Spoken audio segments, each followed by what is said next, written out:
In Nashville, Tennessee, there's a songwriter named Bobby Braddock. He's in his 70s, maybe 5'7", bald head, scruffy beard, wiry, like if you messed with him in a bar, you'd probably lose. The most striking thing about him is his eyes, which are the palest and most intense shade of blue. He wears sunglasses a lot, and it's almost as if he needs to protect the world from that look. Hello there. I met him on Music Row in Nashville. We had lunch, and then we sat in one of the writers' rooms in the Sony building. Piano in the corner, couches to one side, and he talked about his education in the music business. I think I always had the reputation as being kind of a quirky writer, maybe a little left field. The turning point in Braddock's career was a song you've probably heard of. It was performed by Tammy Wynette back when she was the reigning queen of country music, 1968, about a mom who had to spell out the word D-I-V-O-R-C-E so her kids wouldn't know their parents were splitting up.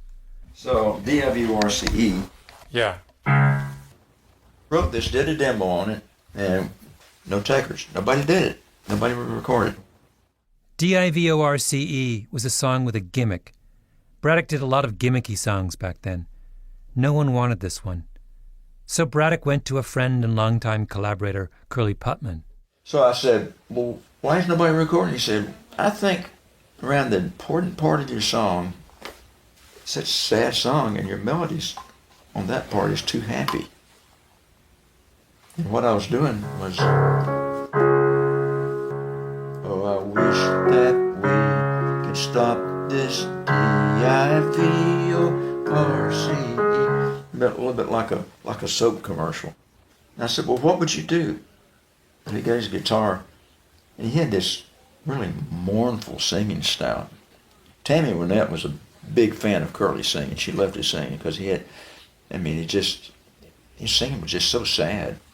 So he got his guitar and he said, oh, I wish that we could stop this D-I-V-O-R-C-E. So I said, get your guitar. Let's put it on tape like that, you know. D-I-V-O-R-C-E went to number one. It was Bobby Braddock's first great exercise in how to make people cry. And from then on, things just got sadder. My name is Malcolm Gladwell. You're listening to Revisionist History, my podcast about things overlooked and misunderstood.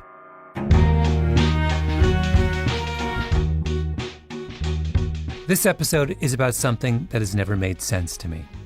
Maybe it's because I'm a Canadian, or maybe Americans puzzle about this too. I'm talking about the bright line that divides American society. Not the color line or the ideological line. I'm talking about the sad song line.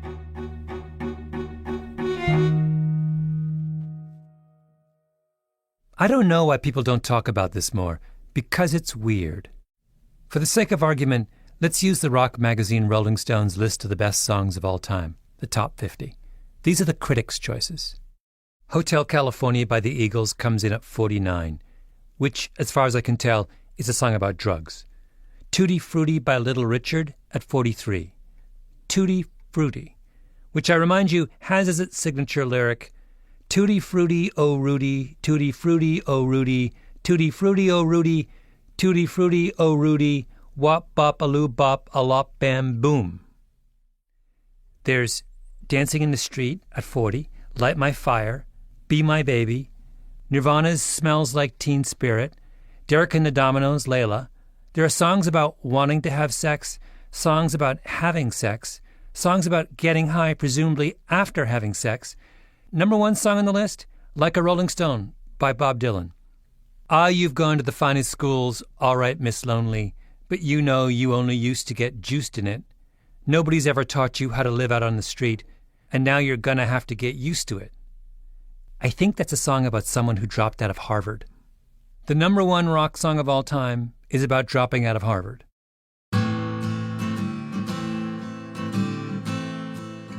In all of those 50 songs, nobody dies after a long illness.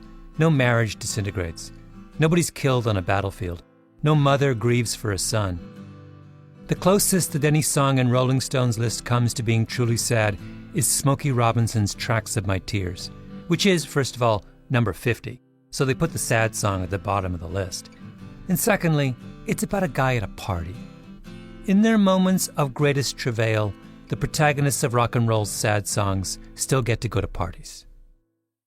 Now just turn on a country music station, especially a traditional country music station, and listen. It's like a different universe.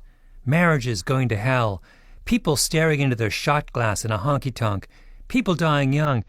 Have you ever heard John Prine's Unwed Fathers? It's a devastating bit of songwriting about a teenage mom fleeing town.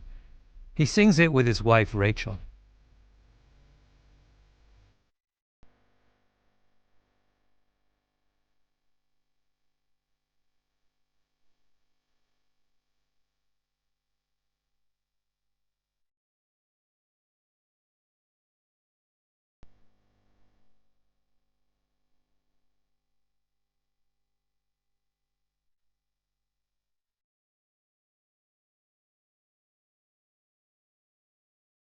Those last two lines, your daddy never meant to hurt you ever. He just don't live here, but you've got his eyes. That's brutal.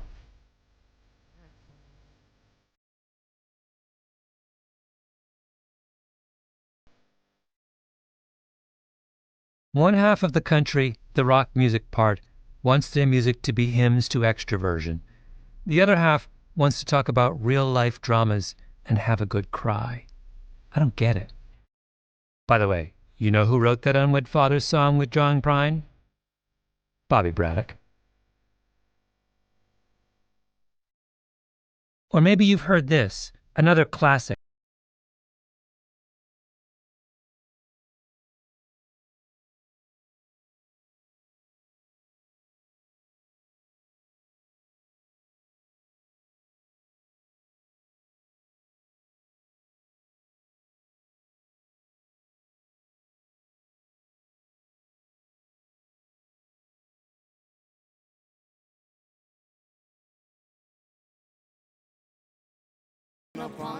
And today, 40 years after he wrote it, Braddock is still mad about a one-word change made by the song's producer, Billy Sherrill, because that made his song one crucial degree less sad. What we had was, he says you won't admit it, but I know you're running around. And Billy changed it to, he says you won't admit it, but I know you're leaving town. That's not as powerful as your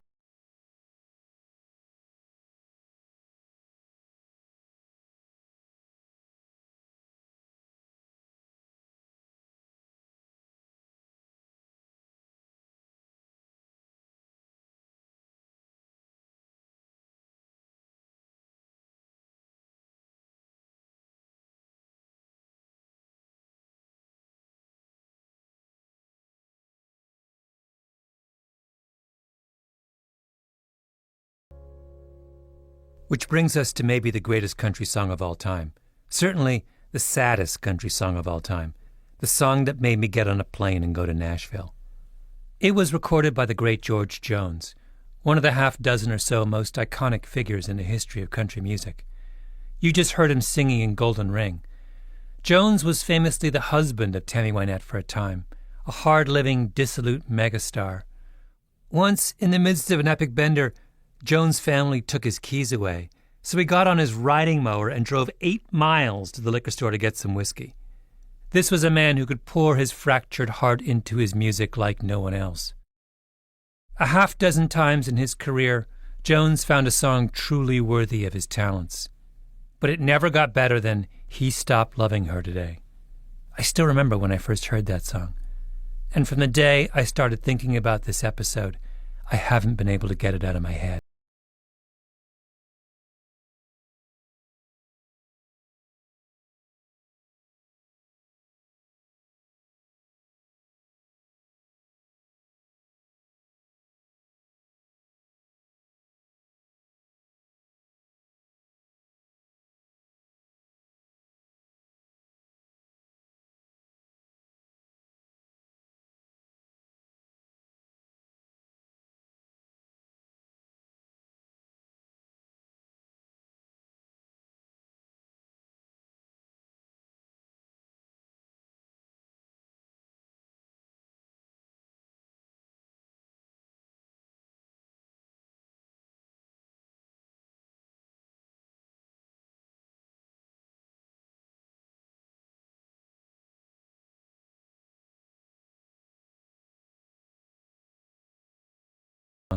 was a story my sister-in-law Bev told me. She and my brother live in the same area I grew up in, Waterloo County in southern Ontario. And a while ago, she went to a performance by a local chamber choir, 30 singers. They sang a cantata called Annalise by the British composer James Whitbourne, a choral composition which puts the words of Anne Frank's diary to music. I know this seems like a little bit of a digression from country music, but it's a really useful case study in understanding why some songs make us cry. The performance Bev told me about was on a Sunday afternoon, a free performance at the public library, which is a very utilitarian, very 1960s building on Queen Street in downtown Kitchener. I've been there many times. Wall-to-wall carpet, that old books library smell, which I have to admit I love. How many people are there? It's in their main reading room. They've moved around all the tables, and 100? 120, it's full. Pretty much standing room only.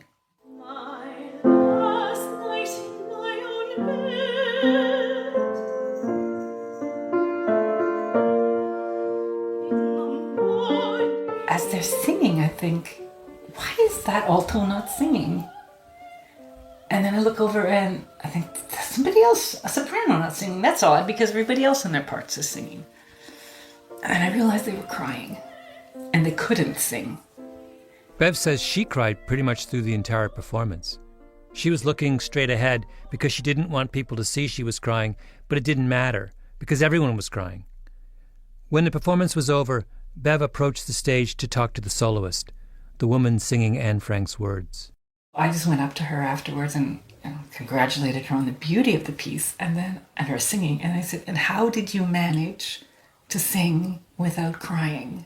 And she said, well, I couldn't look at Mark, the conductor, because he was wiping tears from his eyes. And I had my back to the choir, so that was good. And I didn't look at anybody in the audience because they were crying. So I just looked up in the middle distance and I sang. It was a good thing I had it memorized. I was at home in Canada when Bev told me that story, so I called up Mark, the conductor, and the soloist, whose name is Natasha. They're actually husband and wife. They only live a few minutes away from my brother, so they came over. Mark sat at the piano in the living room, and Natasha stood behind him, and they performed one of the pieces from Annalise that they did that day in the library. This is the last movement. It's called Anne's Meditation. I see the world being slowly turned into a wilderness.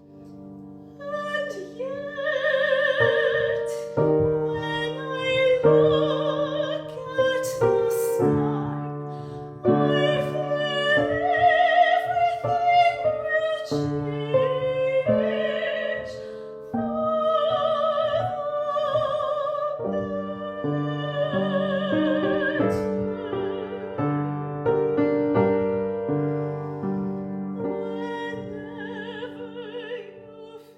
Now, I realize this is a crazy question, because we're hearing a piece based on the diary of Anne Frank, which is one of the most heartbreaking stories from one of the most horrific moments in recent history. But why was everyone crying that day at the Kitchener Library?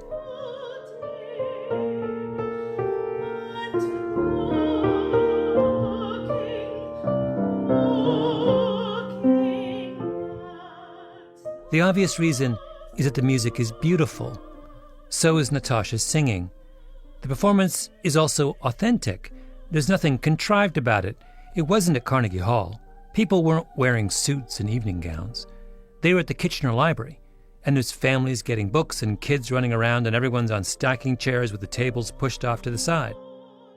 But here's the most important thing. Annalise is specific. It's a cantata about the actual experiences of a real person in her own words.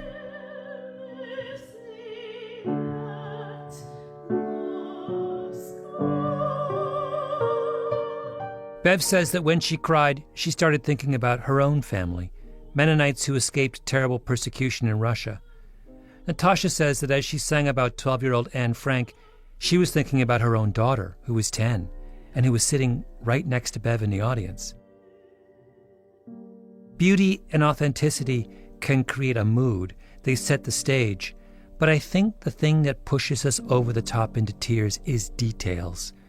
We cry when melancholy collides with specificity. And specificity is not something every genre does well.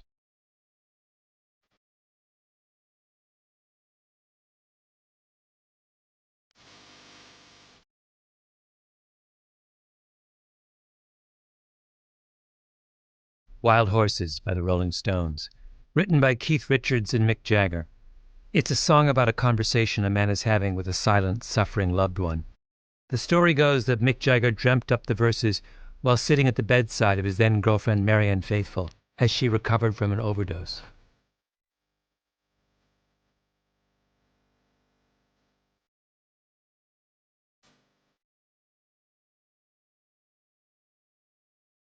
I watched you suffer a dull aching pain. Now you've decided to show me the same. No sweeping exit or offstage lines could make me feel bitter or treat you unkind. Wild horses couldn't drag me away. Wild, wild horses couldn't drag me away. Wild Horses was recorded first by the legendary Graham Parsons.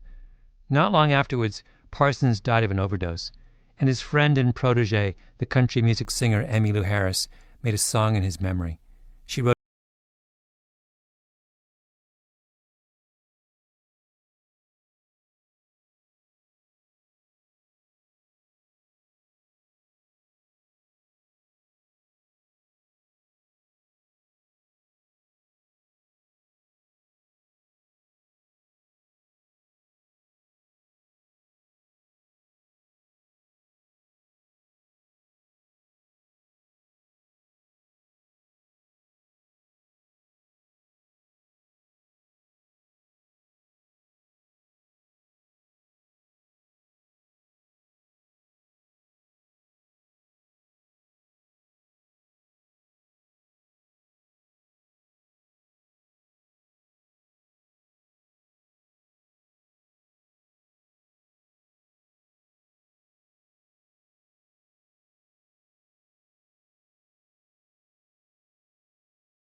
thing, the ties the living and the healthy have to those in pain.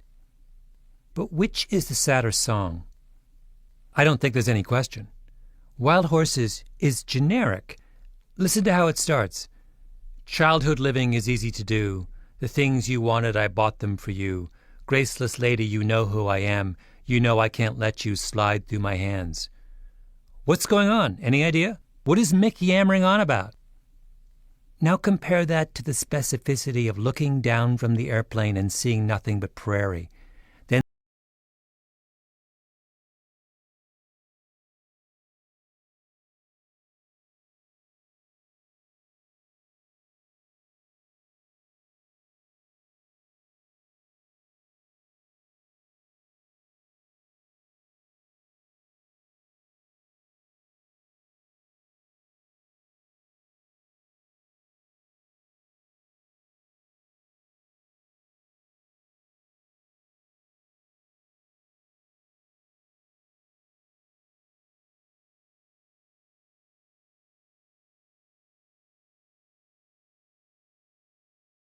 in the bosom of Abraham.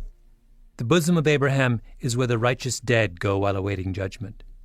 Then she sings, and I would also walk all the way from Boulder to Birmingham. Now she's locating her grief. I would make a pilgrimage from progressive, hippie, liberal, remember this is 1973, dope-smoking Colorado back to the repressive heart of the Old South, just to see your face. Two completely different, specific images, each with its own set of emotional triggers, and she's piled one on top of another. Mark Voronin, the music director of the choir in my hometown, says that there's a part in Annalise that does the same thing.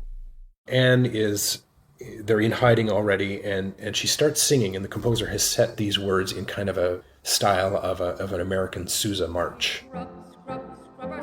And so she's talking about being in the bathtub and being scrubbed in the bathtub, and it's this Sousa, we'll scrub ourselves in the tin tub, dum-da-dum-da, right? Very happy and optimistic music.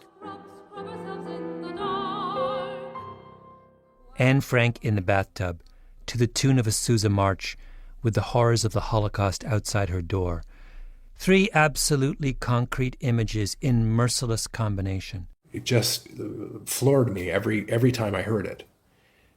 Because it was so close to, our own daughter, to think that she would have to create this kind of fiction in order to just get through the day. That's how you get tears. You make the story so real and the details so sharp, and you add in so many emotional triggers that the listener cannot escape. But it's a risky thing to do, right? If you aren't a talented composer and you don't do a sensitive rendition of those lyrics, they could fall flat, could seem forced, even offensive. Far easier just to fall back on the bland cliché that wild horses couldn't drag you away. Country music makes people cry because it's not afraid to.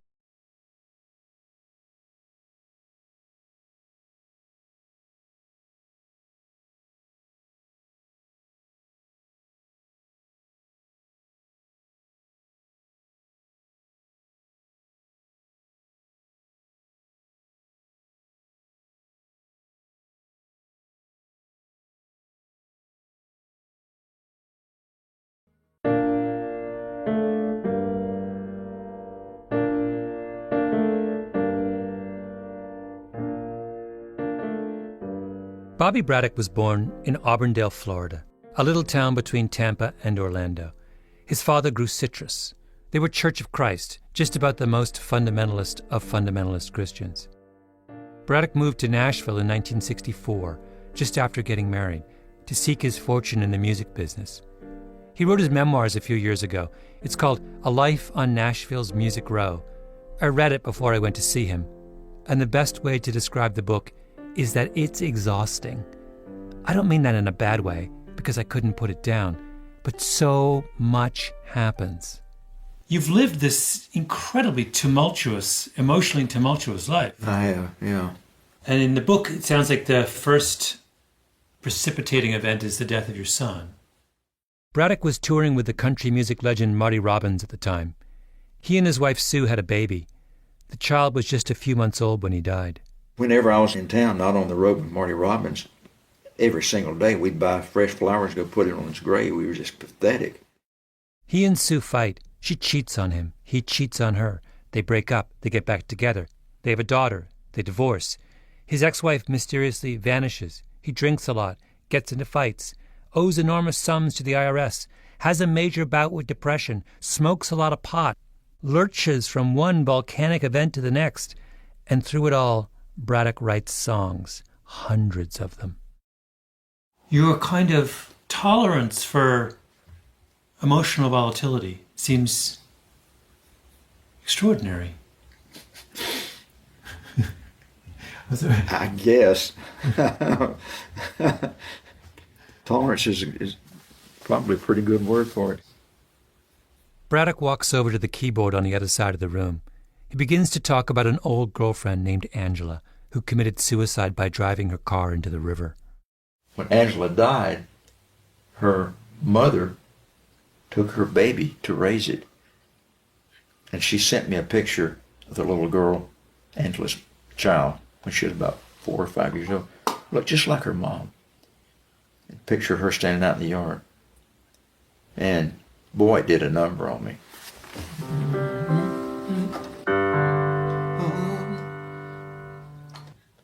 Despite all the distance and time. He wrote a song about that in 20 minutes. He played it for me. Then he played his favorite bit of a sad Randy Newman song. He played me a heartbreaking song he wrote once after getting up in the middle of the night and passing his lover in the hallway. And as he played one weeper after another, I realized that thing I'd said about Braddock's tolerance for emotional volatility, tolerance was the wrong word. That was just me projecting my uptight Canadian self onto Braddock. But Braddock is from the musical side of the United States, where emotion is not something to be endured, it's something to be embraced. At one point, when cell phones were still analog, you could buy a scanner and listen in to other people's conversations. And that's what Braddock does. He can't help himself. A woman complains to her husband for an hour about his lack of affection from the parking lot of the grocery store, then asks him what he wants, and he says, maybe Apple Newtons. And then, this is my favorite part, I'm quoting now from Braddock's memoir, "The conversation that truly touched me was between a man, perhaps 40, and his mother, maybe late 60s, in which the son opened up about sexual problems he was having with his wife. And I envied the sprinkling of profanities and the mother's invitation to come over to the house, son, and let's open a bottle of whiskey and talk about it, wishing I had that kind of easy and open communication with my mom, then learning that the guy's mother was terminally ill with cancer." If you're keeping track, that's marital difficulty, sex, profanity, whiskey, mom, and terminal cancer in one conversation, and it truly touched him. Do you know what Braddock's favorite song is? Vince Gill's Go Rest High on That Mountain, which Gill wrote in memory both of his brother, who died young of a heart attack, and fellow country star Keith Whitley, who drank himself to death.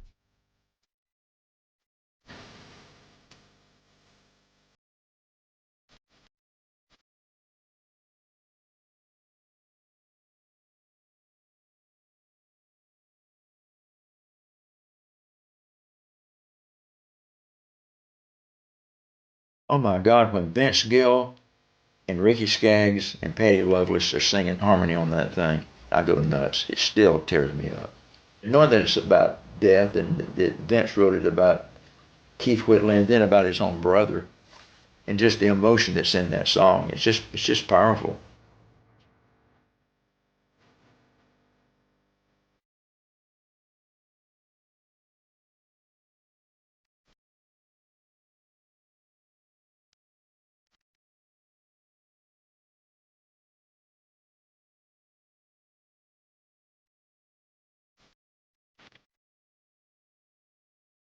It's heartbreaking. Listening to that song makes me wonder if some portion of what we call ideological division in America actually isn't ideological at all. How big are the political differences between red and blue states anyway? In the grand scheme of things, not that big. Maybe what we're seeing instead is a difference of emotional opinion. Because if your principal form of cultural expression has drinking, sex, suicide, heart attacks, mom, and terminal cancer all on the table for public discussion, then the other half of the country is going to seem really chilly and uncaring. And if you're from the rock and roll half, clinging semi-ironically to Tutti Frutti Oh Rudy, when you listen to a song written about a guy's brother who died young of a heart attack and another guy who drank himself to death, you're going to think, who are these people?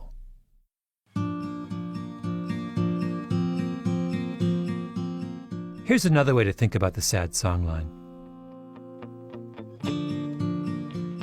Let me read you the list of the birthplaces of the performers of the top 20 country songs of all time.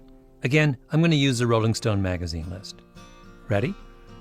Arkansas, Virginia, Alabama, Texas, Mississippi, Georgia, California, Central Valley, by the way, not Los Angeles, Tennessee, Texas, Virginia, Texas, Kentucky, Alabama, Tennessee, Arkansas, Texas, Kentucky, Texas. I could do the top 50, or the top 100, or the top 200, and you get the same pattern. Basically, you cannot be a successful country singer or songwriter if you're not from the South. It's impossible. There's one exception, which is the great songwriter Harlan Howard, who was born in Detroit, but almost immediately thereafter, his family moves to a farm in rural Kentucky. It's like the 5-second rule when you drop a piece of food on the floor. If it's not on the ground long enough, it doesn't count. As far as I can tell, there are no Jews on the country list, almost no Catholics, only 2 black people. It's white, Southern Protestants all the way down. Now, compare that to the rock and roll list. You've got Jews from Minnesota, black people from Detroit, Catholics from New Jersey, middle-class British art school dropouts, Canadians, Jamaicans. Rock and roll is the Rainbow Coalition. That diversity is a good thing. It's why there's so much innovation in rock and roll, but you pay a price for that. There was a very clever bit of research published recently by Colin Morris in the magazine The Pudding. He analyzed 15,000 popular songs using an algorithm that compresses digital files. So if you take out the repetitive bits in a song, how much of it is left? Morris's big finding is that rock and roll, as a genre, is really, really repetitive. Britney Spears, Lady Gaga, the Beatles, if you take out the duplicative parts, their music shrinks by 60%. That's what happens when everyone is from somewhere different. Nobody speaks the same language, so you have to use cliché, the same phrases over and over again. Because if you go deeper or try to get more specific, you start to lose people. Country music, on the other hand, is not nearly as repetitive. When Morris ran the lyrics of popular country singers through his algorithm, they only shrank by about 40%, a third less than the rock and rollers. Nor is hip-hop repetitive, which makes sense. The birthplaces of everyone on Rolling Stone's list of greatest rap songs reads like an urban version of the country list. Queens, South Central LA, Brooklyn, Long Island, South Central, Long Beach, Houston, Queens, the Bronx, Englewood, New Jersey, the Bronx. Hip-hop and country are both tightly knit musical communities. And when you're speaking to people who understand your world and your culture and your language, you can tell much more complicated stories. You can use much more precise imagery. You can lay yourself bare because you're among your own.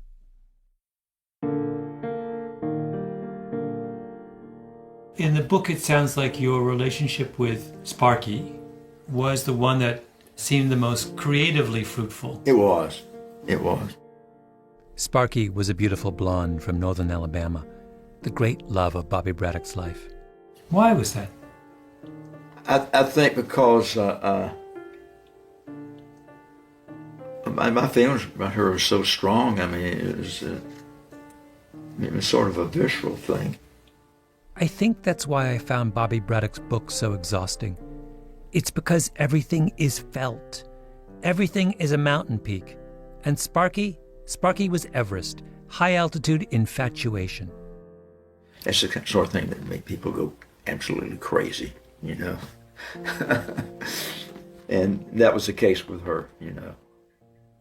That's what gets the animal instinct of people maybe who haven't evolved as much as they should and cause them to go out and get a gun and blow somebody's brains out over some guy not being able, can't stand the thought of someone, you know, having sex with a person that he loves.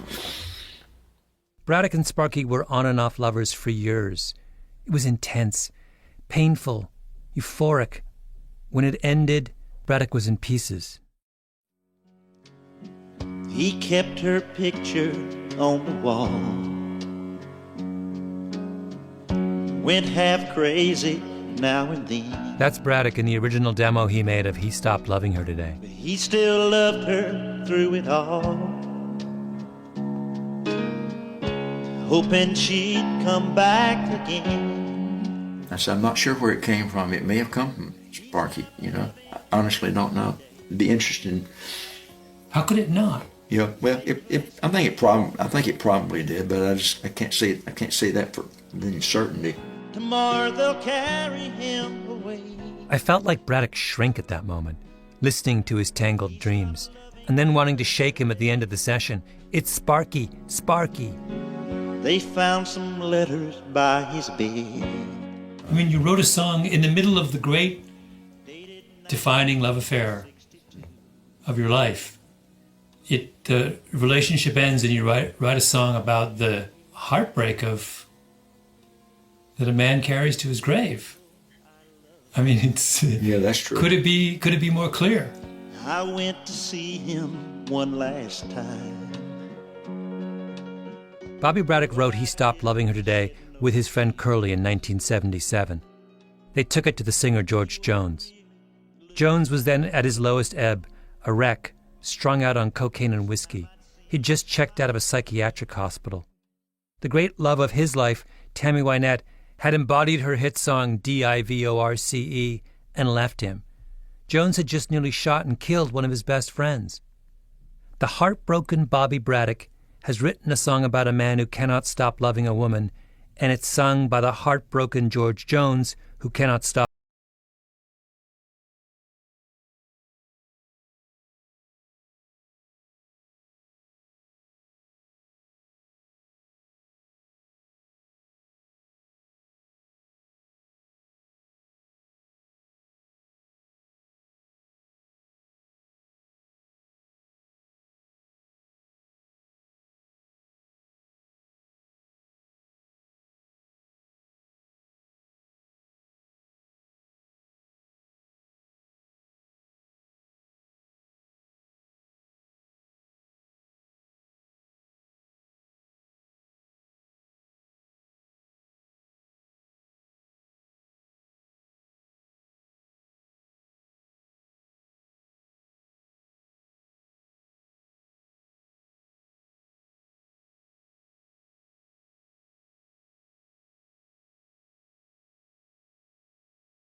Just don't fight it. One thing that Bobby Braddock told me in passing that I think about a lot is that he thought of the character in his song as a bad role model. The man was obsessed. He couldn't let go. But that's the point, right? That's why we cry. Because the song manages to find beauty.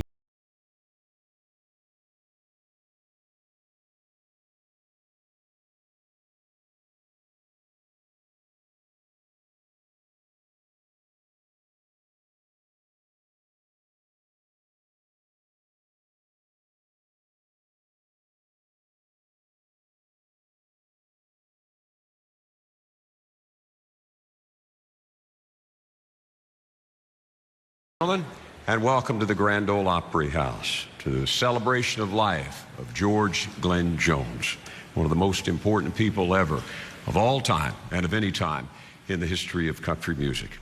George Jones died in 2013. Everyone who was anyone in country music came to his memorial service. You should watch it if you get the chance. It's on YouTube, all 2 hours and 41 minutes of it, because it's everything I've been talking about. Vince Gill stands up with Patti Loveless and sings Go Rest High in That Mountain, and breaks down halfway through.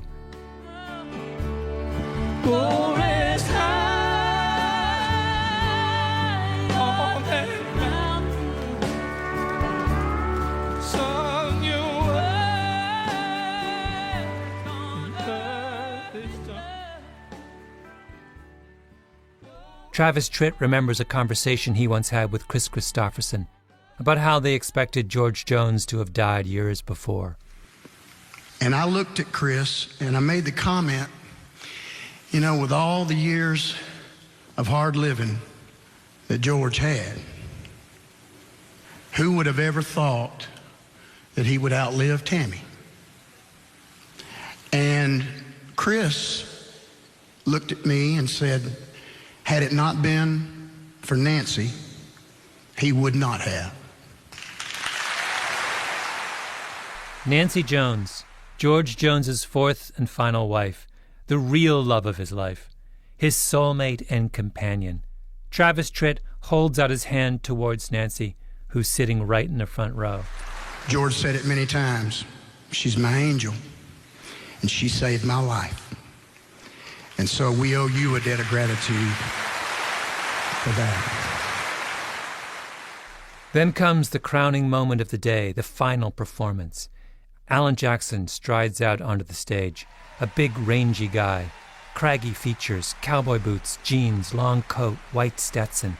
He looks squarely at Nancy Jones and without introduction launches into He Stopped Loving Her Today.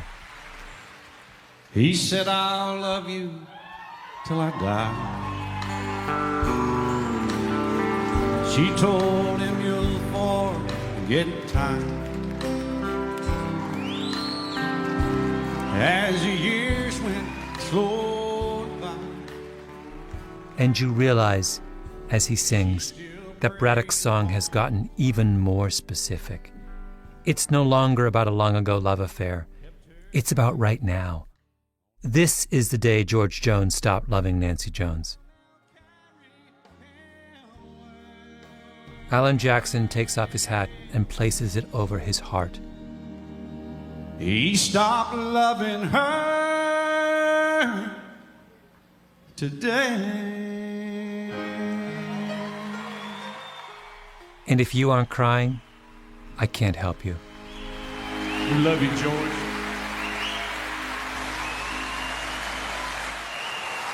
One of the true greats of our time, ladies and gentlemen, and all time. That's Alan Jackson. Thank you so much, Alan.